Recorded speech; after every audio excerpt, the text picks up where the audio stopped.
باللہ من الشیطان الرجیم بسم اللہ الرحمن الرحیم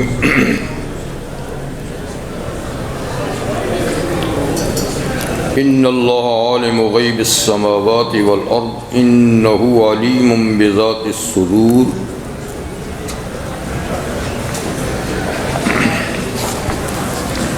هو الذی جعلکم خلائف فی الارض فمن کفر فعلیہ کفرہ ولا يزيد الكافرين كفرهم عند ربهم إلا مقتا ولا يزيد الكافرين كفرهم إلا خسارا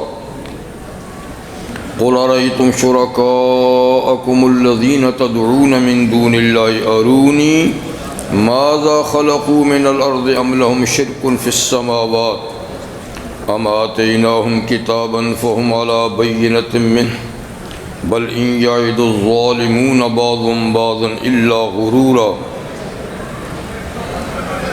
ان الله يمسك السماوات والارض ان تزولا ولئن زالتا ان امسكهما من احد من بعده انه كان حليما غفورا واقسموا بالله جهد ايمانهم لئن جاءهم نذير ليكونن اهدى من احدى الامم فلما جاءهم نذير ما زادهم إلا نفورا استكبارا في الأرض ومكر السيء ولا يحيق المكر السيء إلا بأهله فهل ينظرون إلا سنة الأولين فلن تجد لسنة الله تبديلا ولن تجد لسنة الله تحويلا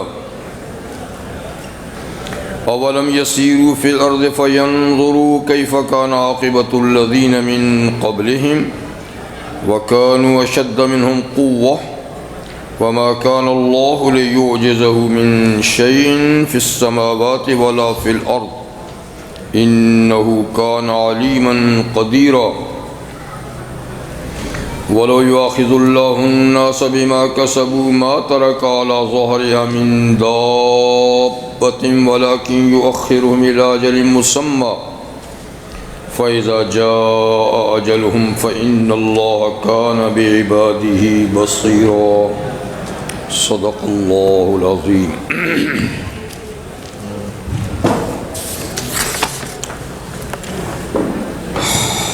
سورہ فاطر کی آیت نمبر 38 سے آخر سورت تک میں نے آیات تلاوت کی۔ ان آیات مبارکہ سے پہلے اللہ تعالیٰ نے آل ایمان اور آل کفر کا انجام بیان کیا تھا کہ آل ایمان جو قرآن حکیم کے وارث ہیں ان کے لیے باغات ہیں ہمیشہ بسیرے کے اور اس میں وہ داخل ہوں گے اور انہیں زیورات پہنائے جائیں گے، سونے کے اور موتیوں کے کنگن پہنائے جائیں گے۔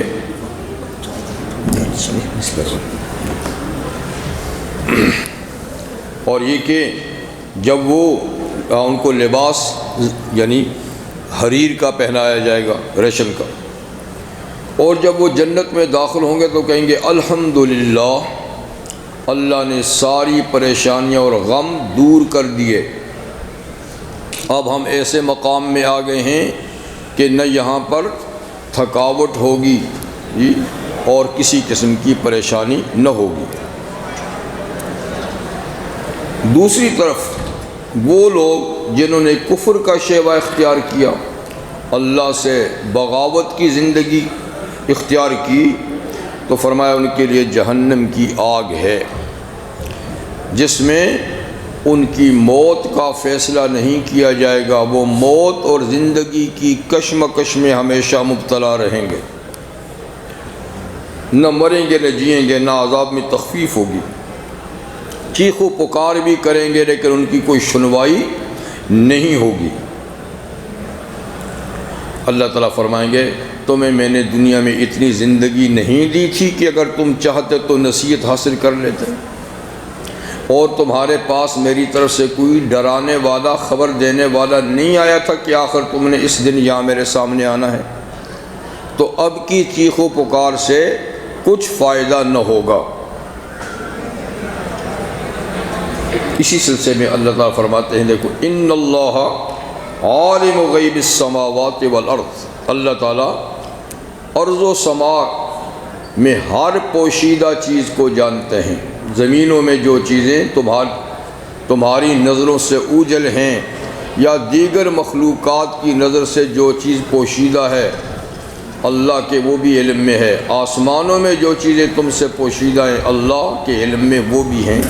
تو اللہ کے لیے کوئی چیز پوشیدہ نہیں، جب نہیں تو تمہارے اعمال بھی اللہ سے پوشیدہ نہیں، اور وہ تو علیم بذات الصدور، ظاہری اعمال چھوڑو، وہ تو جو سینے میں سربستہ راز ہیں وہ اس کو بھی جانتا ہے، سینے میں سربستہ راز ہیں اللہ اس کو بھی جانتا ہے۔ تو پھر کیسے وہ ذرے ذرے کا حساب نہیں لے گا؟ فَمَن يَعْمَلْ مِثْقَالَ ذَرَّةٍ خَيْرًا يَرَهُ وَمَن يَعْمَلْ مِثْقَالَ ذَرَّةٍ شَرًّا يَرَهُ۔ ایک ذرے کے برابر خیر و شر کسی نے کیا ہوگا تو وہ بروز قیامت اس کو دیکھ لے گا۔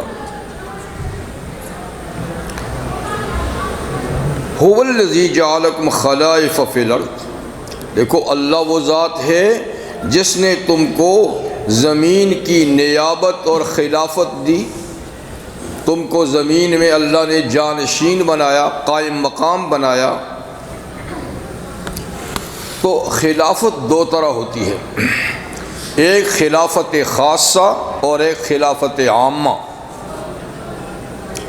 یعنی ایک تو خاص اشخاص کو خلافت دینا، جیسے آدم علیہ السلام خلیفہ اول جن کو باقاعدہ اللہ نے خلیفہ کا لقب بھی دیا، اور جتنے انبیاء تشریف لائے وہ اللہ کی طرف سے خلیفہ بن کر آئے۔ تو دو نبیوں کے لیے تو اس ٹائٹل کا اللہ نے اعلان کیا، آدم علیہ السلام اور یا داؤد انا جعلناک فی الارض خلیفہ، اے داؤد ہم نے آپ کو زمین میں خلافت دی۔ یہ تو خلافت عامہ ہے، یعنی جن کو پبلک کی ذمہ داری سونپی جاتی ہے، ان کی رہبری اور رہنمائی کے فرائض اور ڈیوٹیز دی جاتی ہیں، یہ تو خلیفہ خاص ہوئے۔ ایک خلافت عامہ ہے کہ ہر جانے والے کے پیچھے جو آتے ہیں وہ جانے والوں کے خلیفہ ہوتے ہیں۔ تو اس لحاظ سے ہر آدمی خلیفہ ہے، اس لیے کہ وہ کسی کے بعد آیا ہے، اس سے پہلے کوئی گیا ہے، وہ اس کا اب جانشین ہے۔ تو پھر خلافت مختلف قسم کی ہوتی ہے جی، ایک مادیات کی خلافت ہوتی ہے کہ کوئی آدمی مرا تو اس کی اولاد اور اس کے وارث جو ہیں، یعنی اس کی دولت کے، اس کے مکان اور جائیداد کے وارث بنتے ہیں۔ اور کبھی علمی وراثت ہوتی ہے کہ کوئی عالم چلا گیا تو اس کے بعد دوسرا اس کا جانشین ہو گیا۔ تو اس طریقے سے خلافت کی بھی کئی قسمیں ہیں۔ تو بہرحال ہر طرح کی خلافت اللہ تعالیٰ نے یعنی تم کو دنیا میں دی، تم کو ایک دوسرے کا جانشین بھی بنایا، اور بعض کو اللہ نے اپنے پاس سے خلافت کا منصب عطا فرمایا۔ فمن کفر فعلیہ کفر، تو یہ ذمہ داری تم پہ عائد ہوئی ہے خلافت کی، اگلے گئے ان کے قائم مقام تم ہوئے۔ اب جس نے کفر کا شیوہ اختیار کیا، اپنے پیش روؤں کے بعد کفر کا رستہ اختیار کیا، فعلیہ کفر، وہ جان لے کہ کفر کا وبال اسی پہ پڑے گا، کفر کا نقصان اسے ہی اٹھانا ہوگا جی۔ اور ولا یزید الکافرین کفرہم عند ربہم الا مقتا، ایک تو کفر کا وبال اور اس کی سزا اس کو بھگتنی ہوگی، اور دوسری بات یہ بھی ہے کہ کافروں کا کفر نہیں زیادہ کرتا مگر اللہ کی ناراضگی کو۔ جوں جوں کافر اللہ کی نافرمانی کرتے ہیں تو اللہ کی ناراضگی بڑھتی ہے۔ ایک ایک اللہ کے حکم کا جب انکار کرتے ہیں تو اللہ کی ناراضگی بڑھتی چلی جاتی ہے۔ تو ایک تو ان کو وبال کا سامنا کرنا پڑے گا۔ ایک اللہ کی ناراضگی بھی ان پہ بڑھتی جاتی ہے۔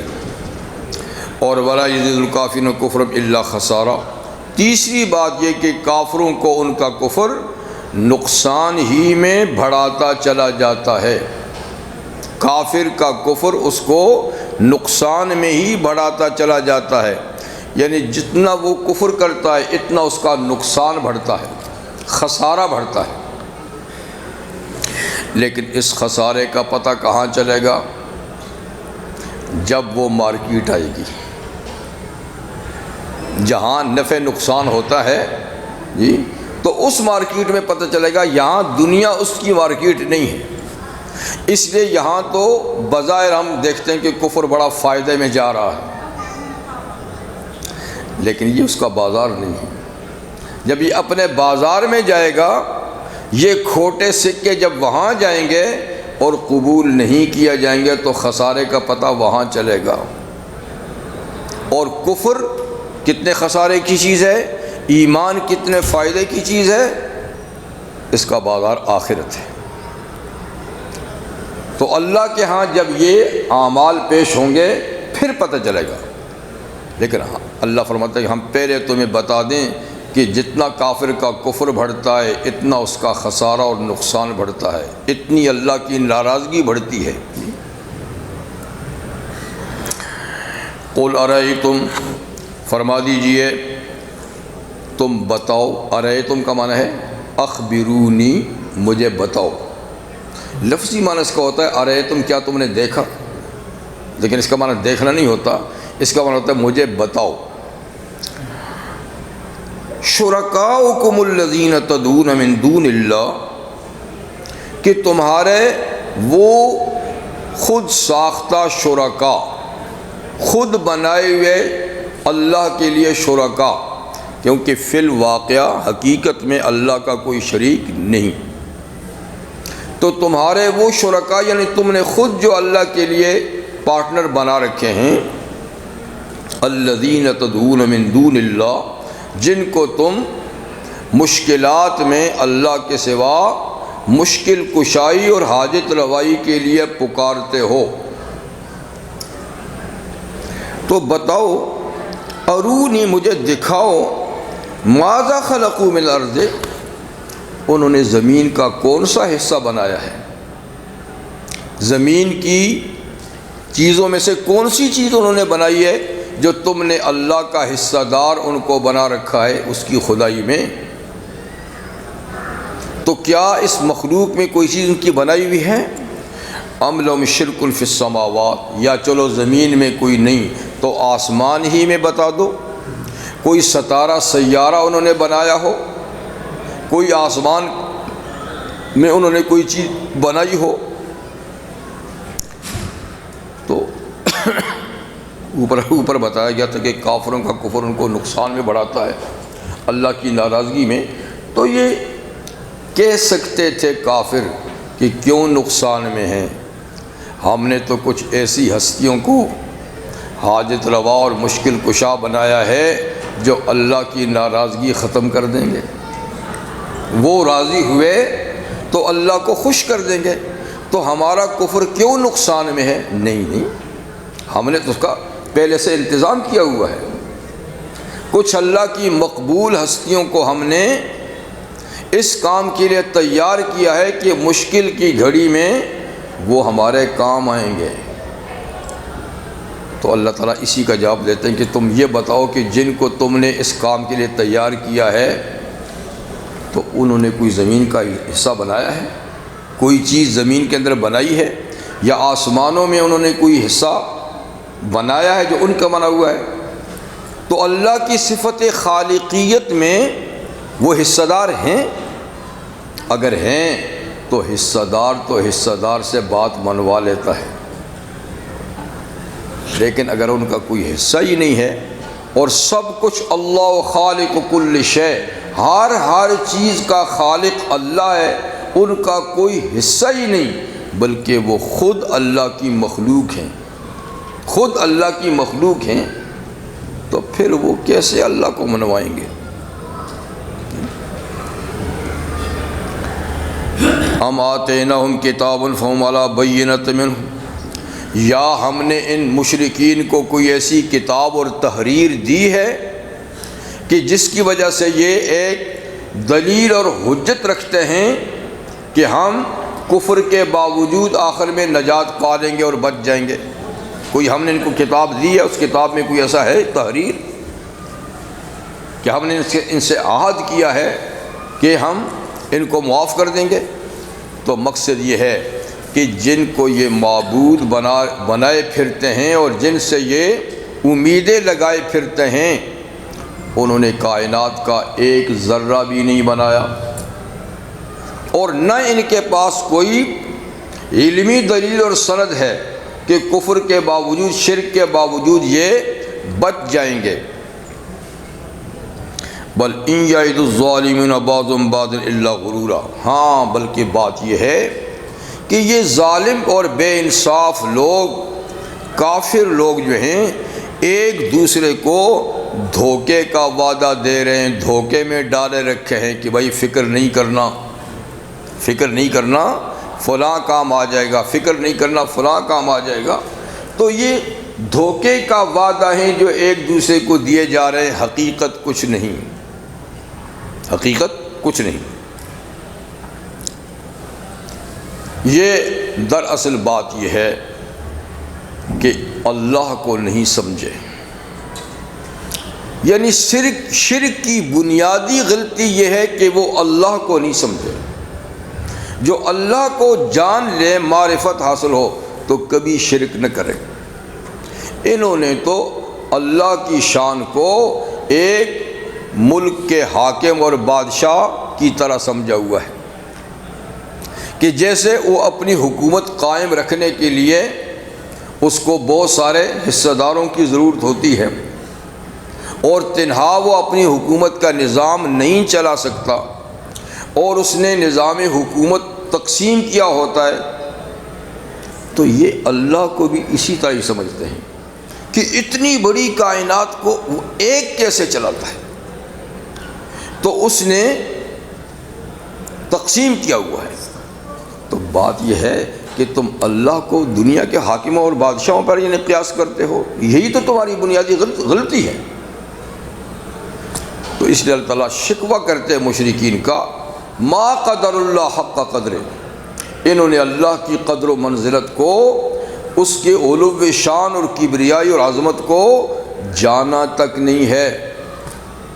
جان لیتے تو کبھی ان بونوں کو اس کا پارٹنر نہ بناتے۔ ان کی حیثیت کیا ان کے ساتھ اللہ کے سامنے؟ تو اللہ تعالیٰ اپنی شان پھر دکھاتے ہیں، ان اللہ یمسک السماوات والارض ان تزولا، دیکھو اللہ اتنی قدرت اور طاقت والا ہے کہ اس نے زمین و آسمان کو تھام رکھا ہے، زمین اور آسمان کو تھام رکھا ہے، ان تزولا، کہ وہ ٹل نہ جائیں اپنی جگہ سے، ادھر ادھر نہ ہو جائیں۔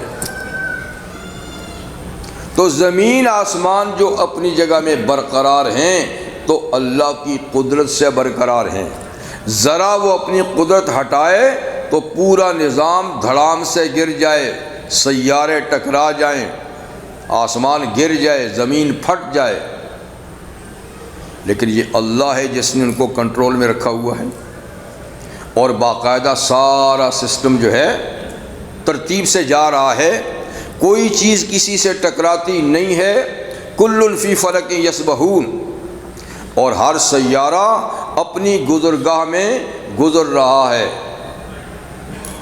آگے صورت میں آئے گا سورہ یاسین شریف میں کہ للشمس ينبغي لها ان تدرك القمر، سورج نہیں چاند کو پا سکتا، اس کے رستے پہ نہیں جا سکتا جی، اور ولللیل سابق النہار، رات دن سے پہلے نہیں آ سکتی، رات دن سے پہلے، اس طرح دن رات سے پہلے، سورج چاند کو، چاند سورج کو، اور باقی سیارے ایک دوسرے کی لائن میں نہیں، کل فی فلک یسبحون، ہر ایک اپنے فلک، اپنے مدار اور اپنے رستے میں تیرتا جا رہا ہے۔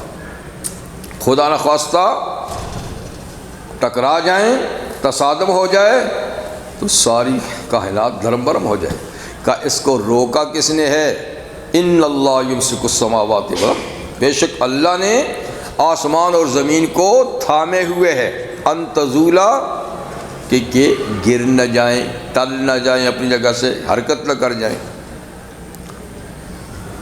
وَلَئِنْ زَالَتَا، اگر یہ اپنی جگہ سے ٹل جائیں، ہٹ جائیں، تو تم بتاؤ ان امسکہما من احد من بعد، کون سی قوت ہے جو اللہ کے ٹلانے کے بعد ان کو روک دے؟ ذرا وہ قوت بتاؤ کہ اللہ ان کو چھوڑ دے تو کوئی قوت ہے جن کو تھام لے؟ نہیں، کوئی نہیں کہہ سکتا کہ کوئی اللہ چھوڑ دے تو یہ کوئی اس کو بچا لے گا، نہیں۔ انہ کان حلیما غفورا، قدرت تو اتنی بڑی ہے کہ ساری کائنات اس نے سنبھالی ہوئی ہے۔ لا تاخذو سنۃ ولا نوم، جی نہ اونگتا ہے نہ سوتا ہے، ساری کائنات سے سنبھالی ہوئی ہے، اس کے باوجود مہربان اتنا ہے۔ انہ کان حلیما غفورا، بہت برداشت والا ہے اللہ، بہت برداشت والا ہے۔ کتنا اس کے خلاف دنیا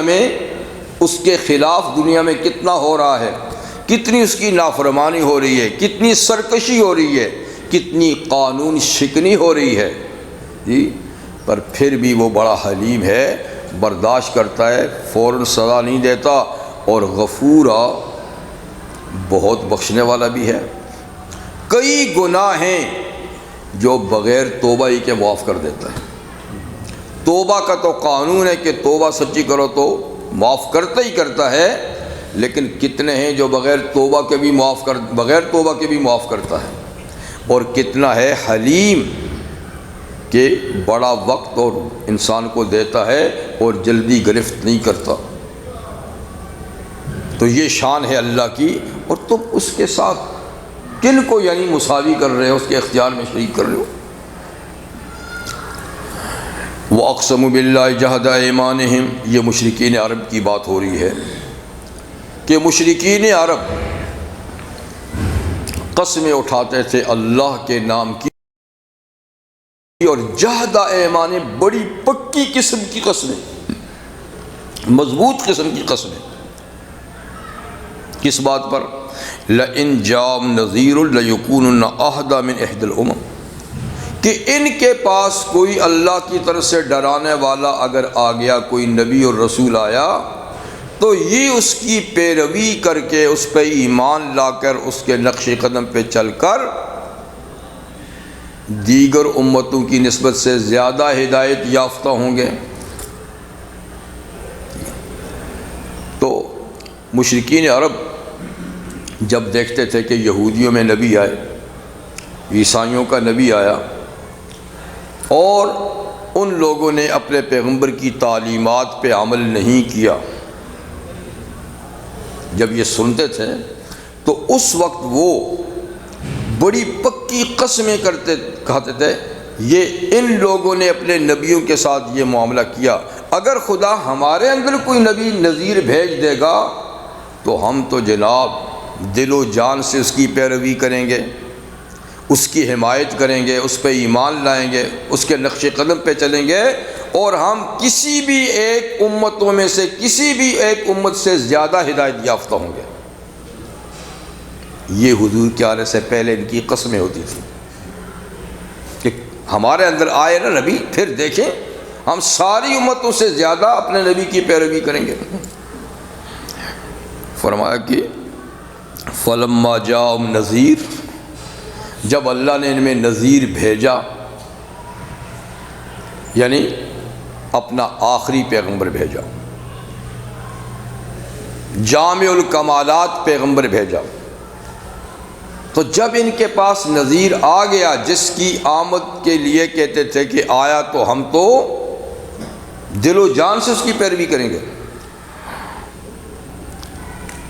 ما زادہم الا نفورا، جب آیا تو اس کے آنے نے نہیں زیادہ کیا ان کو مگر نفرت میں، ایسے متنفر ہو گئے، ایسے نفرت کرنے لگے ان سے کہ اتنی نفرت شاید کسی پیغمبر سے امت نے کی ہو۔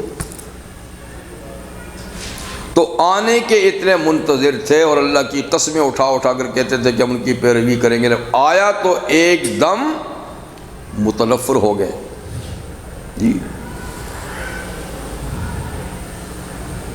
استکبارا فی الارض و مکر السیئ، کیوں نفرت کی؟ کیوں نفرت کی؟ اس کی دو وجہ اللہ بیان کرتے ہیں۔ ایک تو زمین میں تکبر کرتے ہوئے کہ ہو یہ نبی آیا ہے، اور نبی تو ہوتا ہے مطاع، امت ہوتی ہے مطیع، نبی ہوتا ہے مقتدا، امت ہوتی ہے مقتدی، نبی ہوتا ہے رہنما، امت ہوتی ہے فالور، پیچھے چلنے والی۔ تو اگر ہم ان کے پیچھے چلے تو ہم چودھری نہیں رہیں گے، ہم چودھری، خطرہ ہو گیا کہ کہہ تو گئے ہیں ہم قسمیں اٹھا کر کے آیا تو ہم اس کے پیچھے چلیں گے، لیکن یہ تو بڑی مشکل ہو جائے گی، پھر ہمارے پیچھے کون چلے گا؟ ہمارے پیچھے کون چلے گا؟ اگر ہم ان کے پیچھے چل گئے تو یہ ہماری شان و شوکت ختم ہو جائے گی، یہ ہماری بڑائی ختم ہو جائے گی، ہمارا اقتدار چلتا رہے گا، یہ نہیں چھوڑ سکتے، یہ نہیں چھوڑ سکتے۔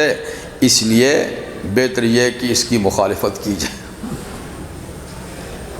اور یہ حقیقت ہے۔ ہر امت کے انہی لوگوں نے نبی کی آگے بڑھ کے مخالفت کی۔ میں نے بارہا کہا ہے کہ عام پبلک نے ایمان نہیں لایا، ٹھیک ہے، لیکن ایسی مخالفت بھی نہیں کی۔ مخالفت میں پیش آپ قرآن میں جا پڑھتے ہیں، قال الملأ الذین استکبروا، قال الملأ الذین استکبروا، یعنی لوگوں میں جو سردار قسم کے ہوتے تھے، نواب قسم کے ہوتے تھے، متکبر اور بڑے جو بنے پھرتے تھے، انہوں نے آگے بڑھ کے نبی کا رستہ روکا، مخالفت کی۔ تو فرمایا مکہ والوں نے بھی پہلے اللہ سے وعدے کیے تھے قسمیں اٹھا کر، لیکن جب آ گیا تو ایک دم تبدیل ہو گئے کہ اس کے پیچھے چلے تو پھر ہمارے پیچھے کون چلے گا؟ استکبار۔ تو دیکھیے تکبر اتنی بری چیز ہے، تکبر اتنی بری چیز ہے کہ آدمی حق کو حق سمجھ کے بھی قبول نہیں کرتا۔ تو حق کو قبول کرنے میں سب سے بڑی مانع اور رکاوٹ کیا ہے؟ تکبر۔ اللہ تعالیٰ سورہ نمل میں فرعون کے بارے میں اور اس کے حواریوں کے بارے میں فرماتے ہیں وَجَحَدُوا بِهَا وَاسْتَيْقَنَتْهَا أَنفُسُهُمْ ظُلْمًا وَعُلُوًّا۔ وَجَحَدُوا بِهَا کہ موسیٰ علیہ السلام جب نبی بن کے تشریف لائے اور انہوں نے اپنے دو معجزے ان کو دکھائے اپنی نبوت پر، ید بیضا اور عصا، تو جحدوا بها، فرعونیوں نے ان معجزوں کا انکار کیا اور کہا کہ یہ جادو ہے۔ لیکن وَاسْتَيْقَنَتْهَا أَنفُسُهُمْ، ان کے نفس، ان کے دل یقین کرتے تھے کہ یہ معجزہ ہے، دل سے یقین ہو رہا تھا کہ یہ معجزہ ہے، موسیٰ نبی ہے، لیکن زبان سے کہا معجزہ نہیں ہے، جادو ہے، اور کہ یہ موسیٰ جادو کے بل بوتے پر ہمارا اقتدار چھیننا چاہتا ہے، ہمارے ملک پہ قبضہ کرنا چاہتا ہے۔ تو دل کچھ کہہ رہا ہے، زبان کچھ کہہ رہی ہے۔ یہ کیوں؟ ظلماً وعلوا، فرمایا ظلم کرتے ہوئے اور بڑا بنتے ہوئے، کہ پھر بڑا تو لوگ اس کو کہیں گے، مجھے کون بڑا کہے گا؟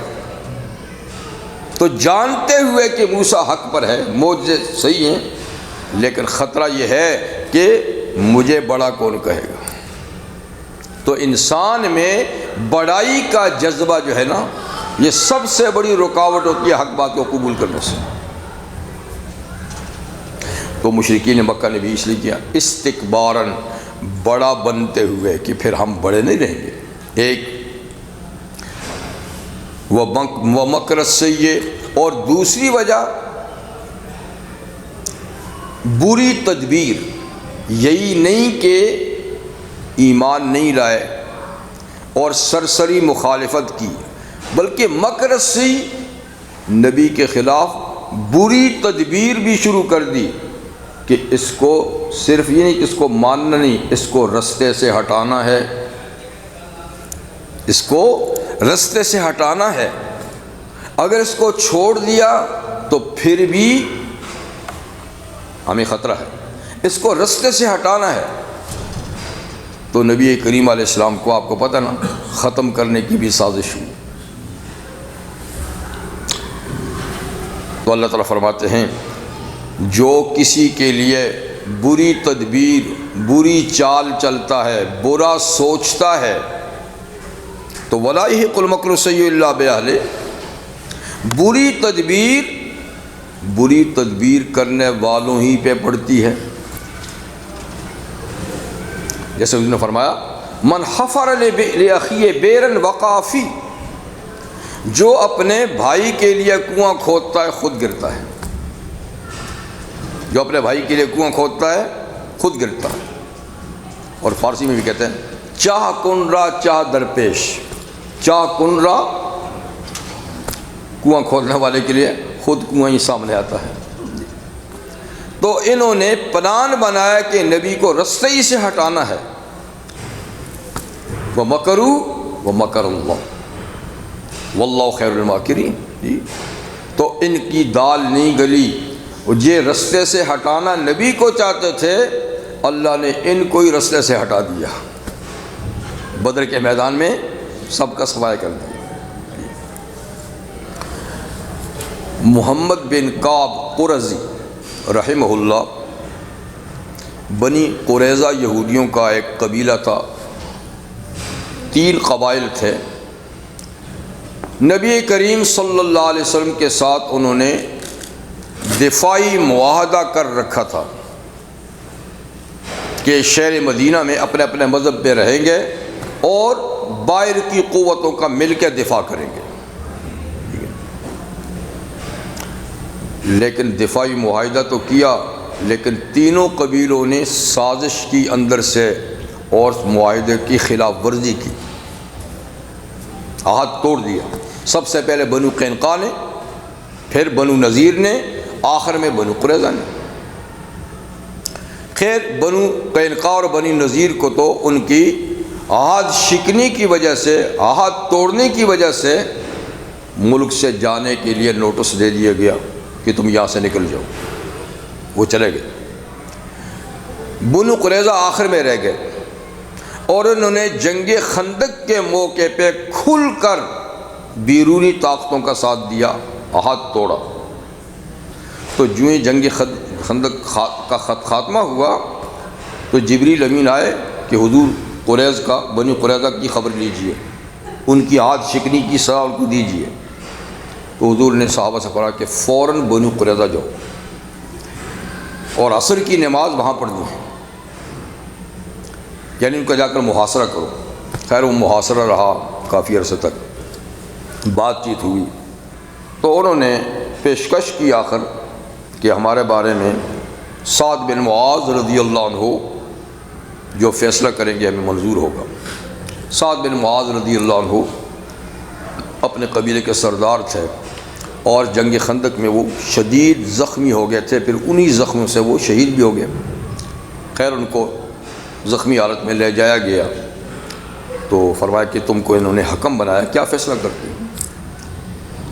انہوں نے فیصلہ کیا کہ چونکہ یہ عہد شکن ہیں، انہوں نے عہد توڑا ہے، تو ان کے سب جوانوں کو تو قتل کر دیا جائے، باقی عورتیں بچے بوڑھے ان کو غلام بنا لیا جائے۔ حضور نے فرمایا کہ تمہارا فیصلہ ٹھیک ہے، اللہ کو بھی یہی منظور ہے، اور خود تورات میں بھی عہد شکن کی سزا یہی ہے۔ تو خیر اس فیصلے پہ ان کے جوان ختم کر دیے گئے۔ باقی تو بتانا ہی چاہتا تھا کہ ان کا جو سردار تھا ان کا ایک بیٹا تھا چھوٹا کعب، وہ بچ گیا کسی طریقے سے بچ گیا۔ ایسے بھی بچے محفوظ تھے سب، تو اللہ نے اس کو پھر توفیق دی، اسلام کی مسلمان ہو گئے اور بہت اچھے مسلمان ہو گئے، اتنے اچھے ہو گئے کہ وہ قرآن حکیم کے مفسر ہو گئے۔ پھر ان کا بیٹا ہوا محمد بن کعب، تو وہ بھی اتنا اچھا کہ وہ بھی مفسر قرآن ہوئے۔ باپ بیٹا دونوں، یعنی یہودی قبیلے کے سردار کے بیٹا اور پوتا دونوں کیا ہوئے آگے چل کر؟ اللہ تعالیٰ توفیق دینے والے ہیں، مفسر ہوا قرآن حکیم کے۔ تو وہی محمد بن کعب جو ہیں مفسر، وہ فرماتے ہیں اس آیت سے متعلق کہ اللہ تعالیٰ قرآن حکیم میں ارشاد فرماتے ہیں کہ کچھ جرم ایسے ہیں کہ ان کی سزا اللہ تعالیٰ فوراً دیتے ہیں، بعض جرائم کی سزا تاخیر سے ہوتی ہے، بعض کی دنیا میں دیتے نہیں آخرت میں دیں گے، لیکن کچھ ایسی ہیں، ایسے گناہ ہیں کہ اس کی کچھ سزا یہاں بھی ملتی ہے۔ تو انہوں نے اس آیت سے استدلال کیا کہ ایک تو کسی کا برا چاہنا، جیسا اللہ فرمایا نا کہ انہوں نے بری تدبیر کی نبی کے خلاف، جی، اور جو بری تدبیر کرتا ہے تو ولا یحیق المکر السیء الا بأہلہ، بری تدبیر کرنے والے کی تدبیر کرنے والوں ہی پر پڑتی ہے۔ ایسے اللہ تعالیٰ دوسری جگہ فرماتا ہے انما ایھا الناس انما بغیکم علی انفسکم، لوگوں تمہاری سرکشی، تمہاری بغاوت تم پر ہی پڑے گی۔ کہتے بغاوت کی سزا بھی اور دوسرے کا برا چاہنے کی سزا بھی اللہ تعالیٰ آخر سے پہلے دنیا میں دیتے ہیں۔ اس طرح اور بھی کئی چیزیں ہیں۔ تو خیر کیا فرمایا کہ انہوں نے نبی کا برا چاہا، رستے سے ہٹانا چاہا، اللہ نے ان کو تو بچا لیا، لیکن ان لوگوں پر وہ خود ہی وہ چیز ان کی پر پڑی اور بالآخر وہ رستے سے ہٹائے گئے۔ فَهَلْ يَنظُرُونَ إِلَّا سُنَّةَ الْأَوَّلِينَ، تو اللہ تعالیٰ فرماتے ہیں یہ چیز، یہ حقیقت یہ دیکھ رہے ہیں کہ جو دوسرے کا برا چاہتا ہے خود اس پر وہ برائی آتی ہے، تو پھر بھی یہ لوگ سبق حاصل نہیں کرتے، یعنی جنگ بدر میں حضور کی قتل کی مشاورت کرنے والے سارے قتل ہوئے، تو چاہیے تو یہ تھا نا کہ اب آنکھیں کھلتی تو سارے کے سارے سیدھے ہو جاتے، لیکن پھر بھی لوگ مخالفت پہ کمر بستہ رہے، ایک وقت تک پھر بھی لوگ مخالفت کرتے رہے، یہاں تک کہ رفتہ رفتہ سب کا صفایا ہو گیا۔ تو فَهَلْ يَنظُرُونَ إِلَّا سُنَّةَ الْأَوَّلِينَ، یہ انتظار نہیں کرتے مگر پہلی امتوں کے قاعدے اور اصولوں کی، کہ اللہ کا قاعدہ اور قانون جو پہلی امت کے نبی کے مخالفین کے بارے میں رہا تو یہ اسی کا انتظار کر رہے ہیں جی۔ تو پھر یہ یاد رکھیں کہ فَلَن تَجِدَ لِسُنَّةِ اللَّهِ تَبْدِيلًا وَلَن تَجِدَ لِسُنَّةِ اللَّهِ تَحْوِيلًا، اللہ کی وہ سنت، وہ قانون جو پہلی امتوں کے بارے میں تھا وہ کبھی تبدیل نہیں ہوگا۔ یہ نہ سمجھیں کہ وہ اس امت کے لیے تبدیل ہو چکا ہے، نہیں، اور اللہ کا وہ قانون جو پہلی امتوں کے لیے تھا تو اس میں تبدیلی بھی نہیں، تحویل بھی نہیں، ہٹانا بھی نہیں، وہ باقاعدہ موجود ہے۔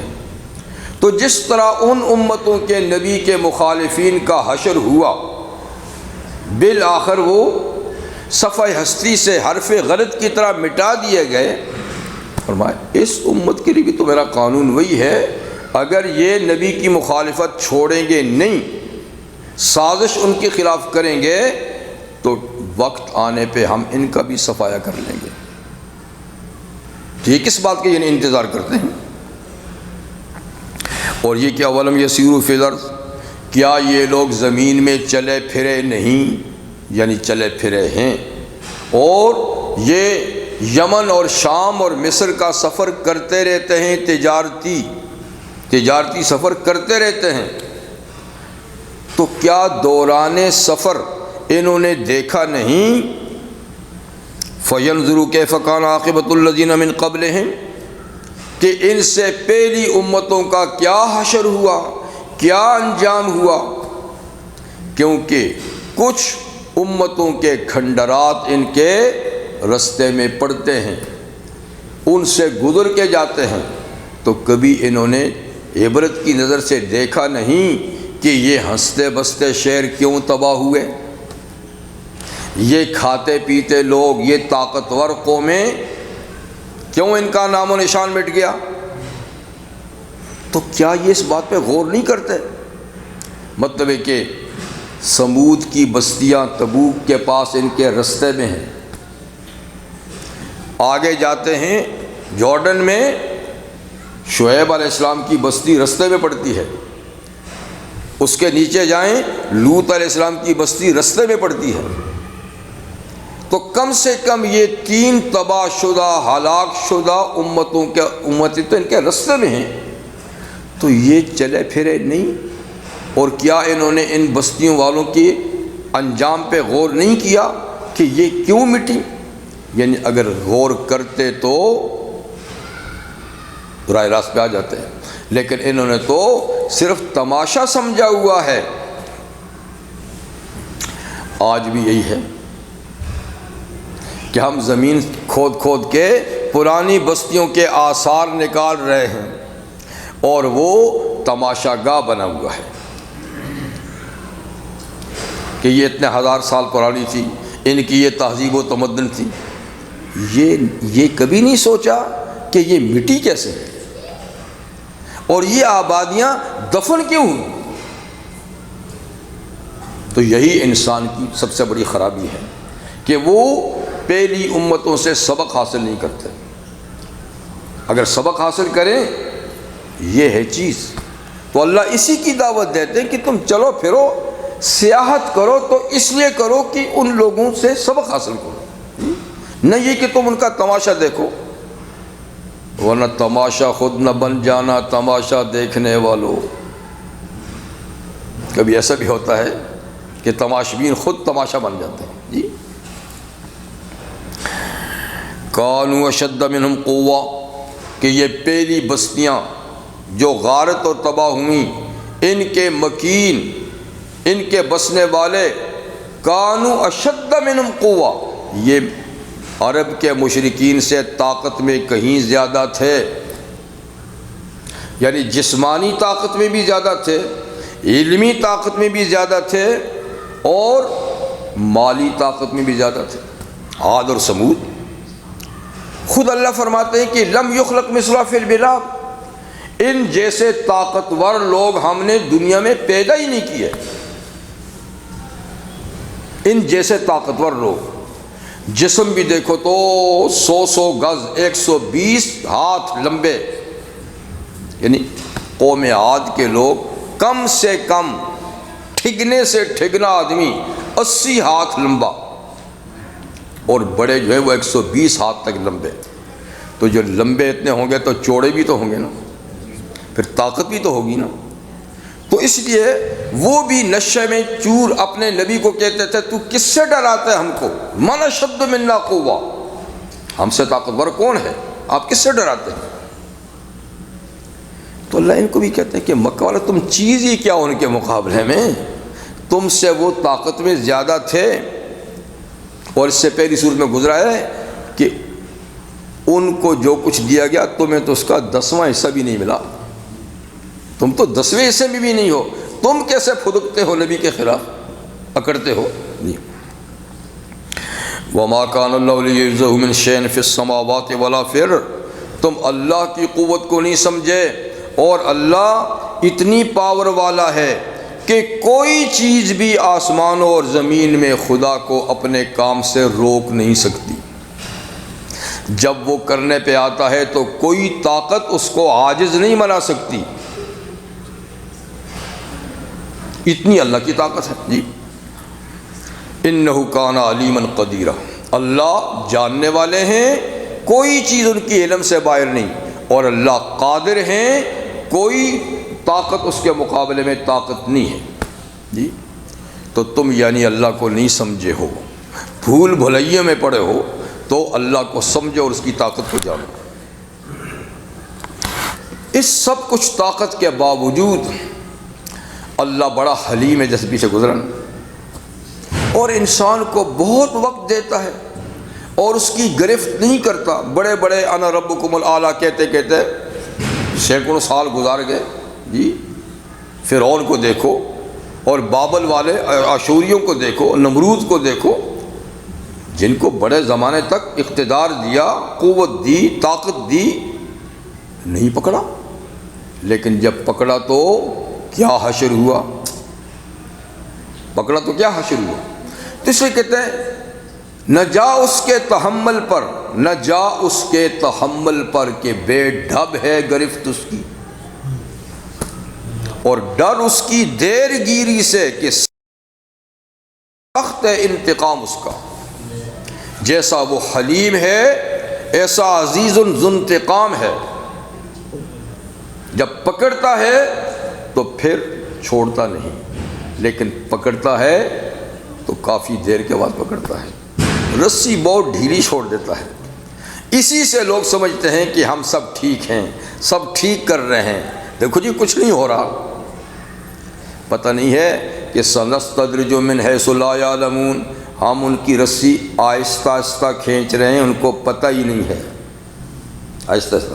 وَأُمْلِي لَهُمْ إِنَّ كَيْدِي مَتِينٌ، میں ان کو مہلت دیتا ہوں اور میری پکڑ بڑی مضبوط ہے۔ اسی سے وہ دھوکے میں ہیں کہ شاید کچھ نہیں۔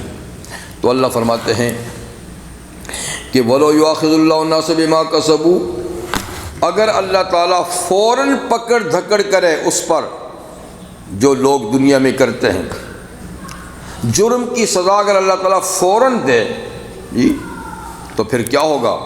ما ترک علی ظہرہا من دابہ، اللہ زمین کی پیٹھ پہ کسی چلنے والی چیز کو پھر نہ چھوڑے، اس لیے کہ ظلم تو ہر چیز ہی کرتی ہے، جانور بھی جانور پہ ظلم کرتے ہیں جی، انسان تو کرتے، جانور بھی جانور پہ ظلم کرتے ہیں۔ تو اگر اللہ کسی کے ظلم اور گناہ پہ پکڑنا فوراً شروع کرے تو زمین پہ کوئی چلتی پھرتی چیز تمہیں نظر نہ آئے۔ اس لیے بھی کہ ہر چیز میں تھوڑا بہت ظلم ہے، اور دوسری بات یہ ہے کہ چلو باقی چیزیں غیر مکلف ہیں، وہ قانون کی پابند نہیں ہیں، اور انسان اور جن قانون کے پابند ہیں۔ اگر ان کو اللہ تعالیٰ پکڑنا چاہے ان کے ہر چھوٹے بڑے گناہ پر، تو جب اللہ تعالیٰ پکڑتا ہے نا تو پھر سزا عام ہوتی ہے۔ کتنا خشک کے ساتھ گیلی بھی پھر جلتی ہے، خشک لکڑی کے ساتھ گیلی بھی جل جاتی ہے۔ مطلب جب اللہ سزا دیتے ہیں تو پھر چن چن کر نہیں نکالتے ہیں، پھر سیلاب سب کو بہا کر لے جاتا ہے۔ تو اس طرح اگر لوگوں کے معصیت گناہ پہ اللہ اگر فوراً پکڑے تو نہ نیک رہیں نہ بد رہیں۔ یہ اور بات ہے کہ نیک ان کا انجام پھر نیک ہی رہے گا، لیکن دنیا میں جب آئے گی نا مصیبت تو وہ تو سب پہ آئے گی۔ آخرت میں نجات کے لحاظ سے وہ بچ جائیں گے، لیکن یہاں کی لپیٹ میں تو سب آئیں گے۔ اسی لیے اللہ تعالیٰ فرماتے ہیں سورہ انفال میں وَاتَّقُوا فِتْنَةً لَا تُصِيبَنَّ الَّذِينَ ظَلَمُوا مِنكُمْ خَاصَّةً، دیکھو اللہ کے اس عذاب سے بچو جو آئے گا تو صرف ظالموں پہ نہیں آئے گا، خاص ظالموں پہ نہیں آئے گا، اس میں غیر ظالم بھی بہہ جائیں گے عذاب کے سیلاب میں۔ ہاں جی، تو سب کا صفایا کرے گا، لہذا اس کے آنے سے خود کو بچاؤ۔ اور بچانا کیا ہے کہ انصر اخاک ظالما و مظلوم، اپنے بھائی کی مدد کرو چاہے وہ ظالم ہے چاہے مظلوم، اس کو ظلم سے روکو۔ مظلوم کی مدد سمجھ میں آتی ہے نا، ظالم کی مدد یہ ہے کہ اس کو ظلم سے روکو، کیونکہ وہ ظلم کرتا رہے گا مظلوم پہ تو اللہ کا غضب جب بھڑکے گا تو نہ ظالم رہے گا نہ مظلوم۔ تو اگر بچنا چاہتے ہو دنیا کی سزا سے تو بند باندھو، برائی کے خلاف بند باندھو اور بروں کو برائی سے روکو، ورنہ ان کی برائی تمہیں بھی بہا کر لے جائے گی۔ آخرت کا معاملہ الگ ہے۔ دیکھیے یہاں جب سیلاب آتا ہے، زلزلہ آتا ہے تو معصوم بچے بھی تو اس میں جاتے ہیں جی، نیک لوگ بھی جاتے ہیں نا، مسجدیں بھی شہید ہوتی ہیں، قرآن حکیم بھی بسا اوقات۔ تو یہ یہاں کا قانون ہے۔ آخرت کا الگ ہوگا، جب اٹھیں گے تو مظلوم، معصوم، نیک، ان کا حشر الگ ہوگا، بروں کا الگ ہوگا۔ نبی کریم صلی اللہ علیہ وسلم نے ارشاد فرمایا کہ آخر زمانے میں قیامت سے کچھ پہلے ایک لشکر بیت اللہ کو گرانے کے لیے آئے گا۔ بیت اللہ کو ابھی قیامت کا حادثہ نہیں ہوگا، کیونکہ جب قیامت کا حادثہ ہوگا تو پھر اس لشکر کو کوئی نہیں روکے گا۔ اور پھر فرمایا کہ میں اس شخص کو جیسے کہ دیکھ رہا ہوں، پتلی سیاہ ٹانگوں والا حبشی، وہ بیت اللہ کی اینٹ سے اینٹ بجا دے گا، کوئی روکے گا نہیں۔ اس لیے کہ اب بیت اللہ کا رکھنا مقصود نہیں ہوگا، لیکن ابھی مقصود ہوگا تو اللہ اس کی حفاظت ایک دفعہ پہلے بھی کر چکے ہیں اصحاب فیل کے ساتھ۔ فرمایا قیامت سے پہلے بھی ایک لشکر آئے گا بیت اللہ کو گرانے کے لیے، اور اس وقت کوئی دفاعی قوت نہیں ہوگی مسلمانوں کی جو ان کو روکے، گویا مکہ پر کوئی حکومت نہیں ہوگی۔ تو جب وہ مکہ کے قریب کھلے میدان میں پہنچیں گے، اب دفاع کی کوئی صورت یہاں نہیں ہے، کوئی مسلمان اس پوزیشن میں ہی نہیں کہ ان کو روک سکیں، تو اللہ قدرتی نظام کریں گے، زمین پھٹے گی، ساری فوج اس میں دھنس جائے گی۔ ایسا ہونا ہے۔ تو حضرت عائشہ نے پوچھا کہ حضور وہ تو چلو مجرم ہیں، آئے ہیں بیت اللہ کو گرانے کے لیے، کچھ لوگ تو آس پاس تماشائی بھی ہوتے ہیں جو آنے والوں کو دیکھتے ہیں، وہ ان کے شریک کار نہیں ہوتے، تو وہ کہو عائشہ وہ بھی ساتھ میں ڈوبیں گے، وہ بھی جو ان کے آس پاس کھڑے ہوں گے دیکھنے کے لیے پر شریک نہیں، وہ بھی ڈوبیں گے، لیکن قیامت کے دن ہر ایک اپنی نیت پہ اٹھے گا۔ جو گرانے کے لیے آئے وہ اپنی نیت پہ اٹھیں گے، اور جو گرانے کی نیت نہیں رکھ رہے تھے، ایسے ہی کھڑے تھے، تو وہ اپنی نیت پہ اٹھیں گے۔ لیکن مطلب کہ یہاں تو وہ بھی دھنسیں گے، یہاں تو وہ بھی، تو یہ دنیا کا قانون ہے۔ اس لیے فرمایا کہ اگر اللہ گناہوں پہ پکڑ دکڑ شروع کر دے تو پھر زمین پہ کوئی بھی چلتی ہوئی چیز آپ کو نظر نہیں آئے گی، نہ جانور رہیں گے نہ انسان رہیں گے جی۔ لیکن ایسا نہیں کرتا، وَلَٰكِن يُؤَخِّرُ إِلَىٰ أَجَلٍ مُّسَمًّى، لیکن اللہ تعالیٰ لوگوں کو ڈھیل دیتا ہے، مہلت دیتا ہے ایک مقرر وقت تک، جو اللہ کے علم میں ہے کہ کس کو کتنی مہلت ملنی ہے۔ اس وقت تک اللہ تعالیٰ کچھ نہیں کہتا، اپنی عطا اپنی بخشش دیتے رہتے ہیں، دیتے رہتے ہیں، دیتے رہتے ہیں۔ جب وہ مقررہ وقت آ جاتا ہے تو اچانک ہی ختم ہو جاتا ہے، اچانک ہی ختم ہو جاتا ہے۔ تو یہ اجل مسمى دو ہیں، ایک تو پوری کائنات کی اجل مسمى جس کو قیامت کہتے ہیں، مطلب کہ اللہ تعالیٰ گناہوں کی سے پوری کائنات کو قبل از وقت ختم نہیں کریں گے، اس کے لیے جو ختم کرنے کا ٹائم ہے قیامت، اس وقت تک لوگوں کو مؤخر۔ ایک ہے اشخاص لوگوں کی اجل مسمى، جیسے کہ موت ہے، تو یہ اجل مسمى جو ہے موت، یعنی اس کا بھی ہر ایک کا وقت مقرر ہے، اور اس وقت سے پہلے اللہ کسی کو سزا موت کی نہیں دیتے۔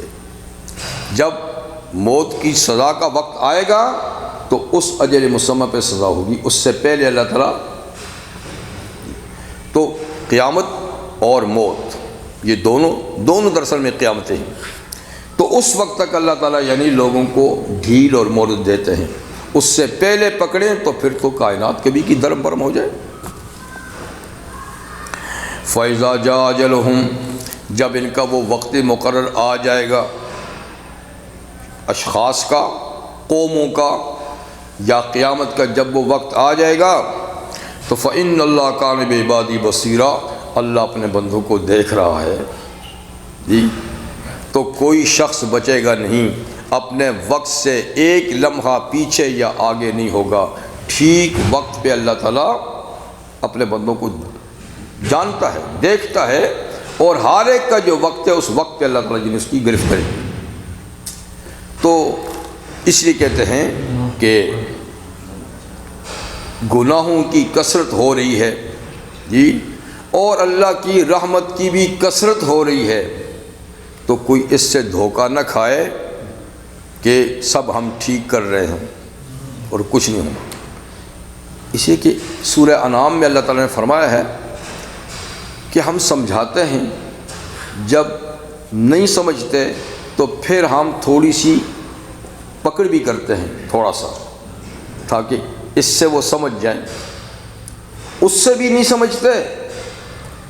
سمجھتے تو پھر ہم دروازے ہر چیز کے کھول دیتے ہیں، لو خوب کھاؤ، خوب مزے اڑاؤ۔ لوگ سمجھتے ہیں کہ بڑی مہربانی ہو رہی ہے، بڑا لطف و کرم ہو رہا ہے، حالانکہ یہ خطرے کی گھنٹی ہے۔ فتحنا علیہم ابواب کل شیء، ہر نعمت کے دروازے میں کھول دیتا ہوں۔ حتی اذا فرحوا، یہاں تک کہ جب وہ خوش ہو جاتے ہیں، پھولے نہیں سماتے جی، اخذناہم بغتۃ، اچانک ہی پکڑتا ہوں، فقطع دابر القوم الذین ظلموا، اور یوں پکڑتا ہوں کہ ظالموں کی جڑ کاٹ دیتا ہوں۔ تو بعض خوشحالی یہ بدحالی کا پیش خیمہ ہوتی ہے، اور پتہ کیسے چلے تو حضور صلی اللہ علیہ وسلم نے پتہ بتایا ہے کہ جب کسی آدمی کو تم دیکھو کہ اس پہ نعمتوں کی برسات ہو رہی ہے، صحت ہے، عافیت ہے، کاروبار ہے، وہ سب چیزیں اس کو ملی ہوئی ہیں، اور وہ اتنی خدا سے باغی ہوتا چلا جا رہا ہے، نہ نماز ہے، نہ روزہ ہے، کچھ نہیں، گناہوں پہ گناہ ہیں، سرکشی پہ سرکشی ہے، تو فرمایا کہ سمجھ لو یہ خدا کے عذاب کا پیش خیمہ ہے، اور کسی شخص کو دیکھو کہ اس کو اللہ نے صحت عافیت دیا ہے، مال و دولت دیا ہے، خوشحالی دی ہے، منصب دیا ہے، نعمتیں دی ہیں، اور جتنی نعمتیں زیادہ آتی ہیں اتنا وہ جھک رہا ہے، اتنا خدا کے سامنے پست ہو رہا ہے، اتنی اس کو زیادہ عبادت میں جی، اور مال کے حقوق اور صحت کے حقوق اور سب ادا کر رہا ہے، تو یہ اس بات کی نشانی ہے کہ خدا اس سے راضی ہے، اللہ سے راضی ہے۔ تو گویا راضی ناراضگی کی علامت فقط خالی خوشحالی نہیں، آدمی کی سیرت پر ہے کہ اس کی سیرت کدھر جا رہی ہے۔ خوشحالی میں سیرت ادھر جا رہی ہے تو خدا کی نعمت ہے، اس طرف جا رہی ہے تو یہ پھر خطرے کی گھنٹی ہے، اور کسی وقت بھی معاملہ خراب ہو سکتا ہے۔ تو اللہ تعالیٰ نے پوری بات ہمیں سمجھا دی ہے جی، اللہ تعالیٰ ہمیں سمجھنے کی توفیق عطا فرمائے جی، اور اس کی نعمتوں کی قدر کرنے کی توفیق عطا فرمائے۔ اللہ نے جو بھی نعمتیں دی ہیں، جتنی بھی دی ہیں، صحت ہے، عافیت ہے، امن ہے، سکون ہے، خوشحالی ہے، تو ان کی قدر کرنی چاہیے، اور ان نعمتوں کو اللہ تعالیٰ کے لیے قربان کرنا چاہیے، اس کے دین کے لیے جی، اور اس کے بندوں کی خدمت کے لیے۔ اور اگر ہم منمانی کرتے رہیں گے تو پھر اس معاملہ یہ ہے کہ بڑا خطرناک ہوگا، یہ کسی وقت بھی نعمتیں چلی جائیں گی اور پھر آگے کا معاملہ اور زیادہ خطرناک ہوگا۔